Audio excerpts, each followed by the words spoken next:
অনেকেই বলেন আমার সূচিবায়ু রোগ আছে, কিন্তু সত্যি কি এটা সূচিবায়ু নাকি ওসিডি? সূচিবায়ুতে পরিষ্কার পরিচ্ছন্ন থাকার আমরা একটা স্বভাব দেখতে পাই, বা একটু বেশি গোছানো থাকার স্বভাব। কিন্তু ওসিডি হলো একটি মানসিক রোগ। ওসিডিতে ব্যক্তির মাথায় বারবার অবাঞ্ছিত চিন্তা আসবে, যেমন আমার হাতে হয়তো জীবাণু লেগেছে, ধোয়া দরকার, দরজাটা হয়তো ঠিকমতো লক করা হয়নি।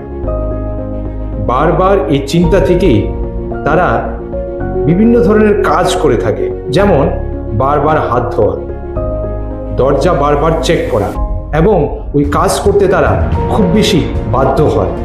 সব থেকে বড় পার্থক্য হলো সূচিবায়ুতে পরিষ্কার পরিচ্ছন্নতা আনন্দ বা স্বস্তি দেয়, কিন্তু ওসিডিতে বারবার অবাঞ্ছিত চিন্তা আপনাকে দুশ্চিন্তায় ফেলায়। সাময়িক স্বস্তি দিলেও সেটা খুব অল্প সময়ের জন্য। তাই মনে রাখবেন, কেউ যদি খুব বেশি পরিষ্কার পরিচ্ছন্ন থাকে তার অর্থ এই নয় যে উনি ওসিডিতে ভুগছেন।